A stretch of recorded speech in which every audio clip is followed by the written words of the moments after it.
8 years flew by.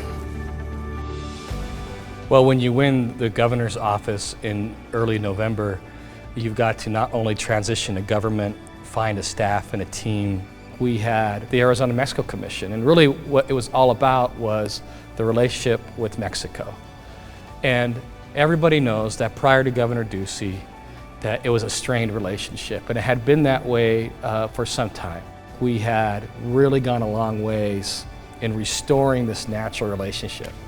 And I remember the governor just making it a priority. And our economies are really linked together, and I think the governor saw an opportunity to link them even stronger.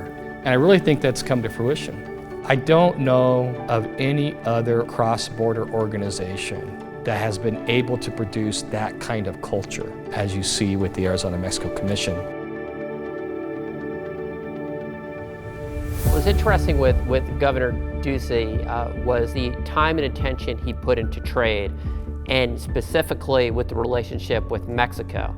And what I believe was a big part of that is that Governor Ducey, he's the ice cream guy. He's the Cold Stone Creamery guy. He operated franchises not just all over the United States, but all over the world. So he understood how important trade was for Arizona to reach its maximum economic potential. The governor wanted to visit firsthand the border. Not only did the governor come himself, but Juan Ciscomani came, Jessica Pacheco came. The entire team came down to offer support and show their commitment to the border. That was the first time we've had a governor down there in many, many years. And it just shows of the great importance that the border communities have for the success, not only individually of those cities, but also of the state of Arizona. Juan Ciscomani has been a great asset to the city of Douglas. Our strong family values and strong work ethic mirrors what Juan Ciscomani is all about. And so he felt right at home at Douglas. We felt like he was one of us. And so we've actually adopted him as an honorary citizen of the city of Douglas.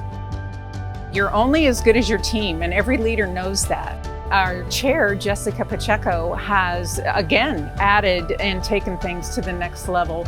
And we have seen miraculous things happen in this 8 years. When COVID struck, we were better equipped in most respects to respond to that. And it was the leadership.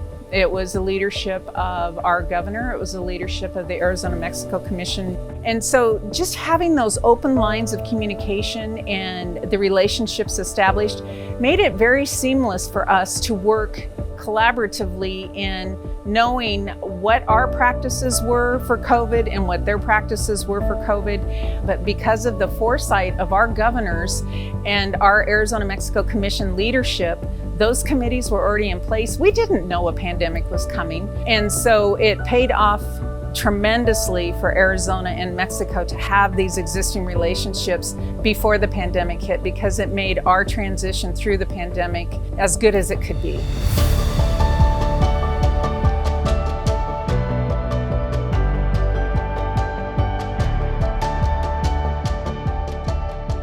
I think going forward, we're in really good hands. I've had several interactions with Governor Durazo.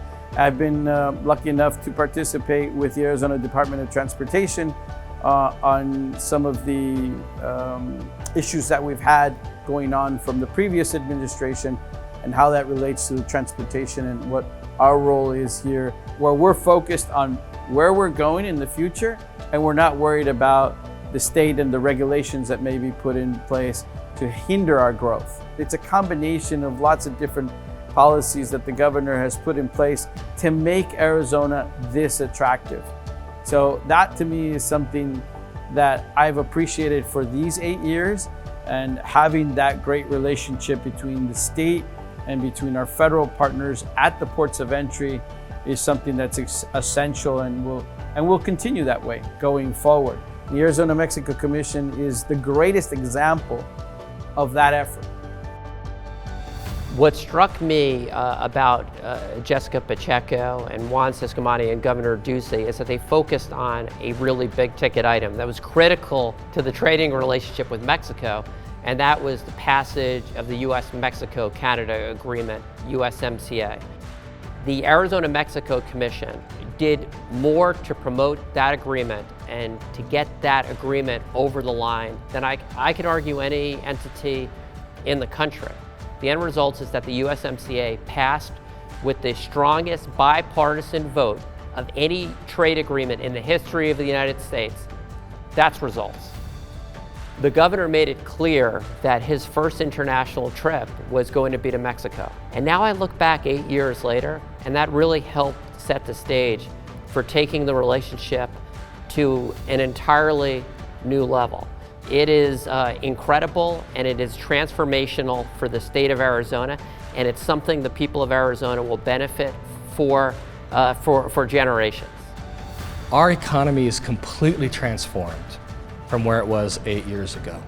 The companies, the industries that now put Arizona at the top of their lists, the billions, literally billions and billions of capital investment that are pouring into the state, there's enormous momentum. It's not time to roll things back.